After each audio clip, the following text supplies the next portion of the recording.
my approach tackling the climate crisis is much to do with collaboration within and across communities.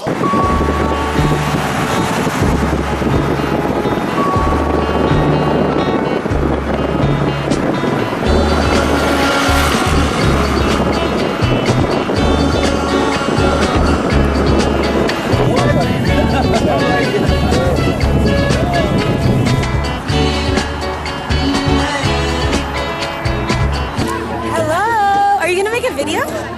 No way! So fun! Did you see this? Hey, I'm Andy from Kenya and I'm at the Climate Justice Camp 2023. Wow! In Lebanon! Hi everyone, this is Keshoy Isaiah Clary from Kenya from the indigenous community called the Maasai. Hey y'all, I'm Jana Bujello. I'm from New York, born and raised in the Bronx, but my family is from Guinea, West Africa. Talafalava everyone, my name is Tunai Matia Jacob Netzler. I am from the islands of Samoa in the South Pacific. I work for the Fossil Fuel Non-Proliferation Treaty, and I'm here at the Climate Justice Camp in Lebanon.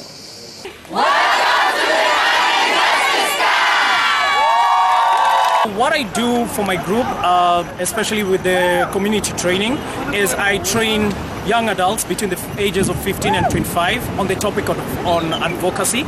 So essentially it's teaching them how to use their voice to talk about issues that they experience, especially in regards to climate justice and climate change. I think how we can approach the climate crisis is essentially we need to hold the people in charge accountable, and we need to let them know that, time's up. So I do climate justice work in the States, and I'm mostly focused on, it's the climate justice movement, so bye-bye to white folk. I mostly organize with Black, Latinx, and other people of color, and then really focus on folks from immigrant backgrounds and from low-income backgrounds in the States who have been marginalized in the movement, but also just in general have been the folks have been most impacted. Yeah, so the Black Hive is basically a movement within the climate justice space that focuses solely on Black people. We are not afraid to say that it is a movement for Black people, by Black people. Black people in the States are the most impacted by climate justice through legacies of slavery, racism, Jim Crow, redlining. Black people are literally just so devalued and extracted in the U.S. So in thinking about the climate justice movement, the ways we've been included, we're trying to basically create one that is centering Black people, because you can't have Black liberation without climate justice, but you also can't have climate justice without Black liberation. So that's kind of the theory that we're operating on, but it's all really about Black love, Black joy, Black liberation, and really trying to create solutions that are for our communities. So the Fossil Fuel Non-Proliferation Treaty seeks to essentially complement and fill the holes that came out of the Paris Agreement. I think for the Pacific, 1.5 was a very large win, but unfortunately the Paris Agreement only really focuses on emissions rather than production of fossil fuels.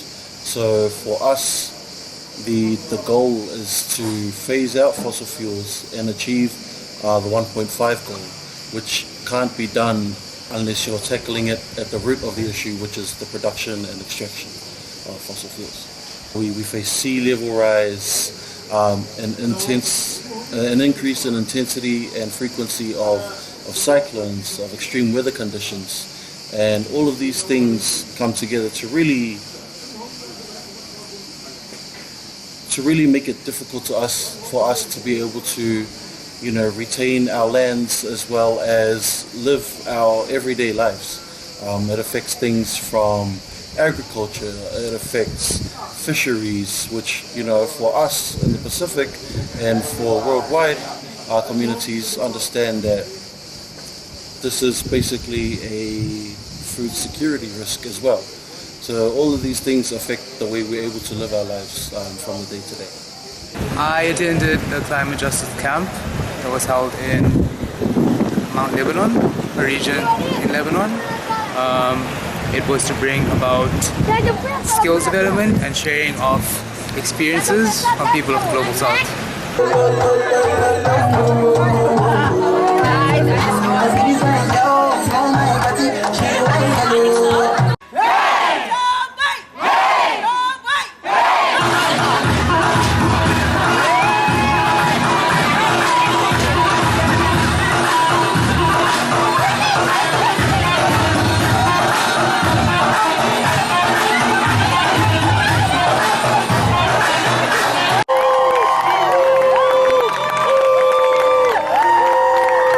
Karibuni katika mkutano wa haki ya mazingira.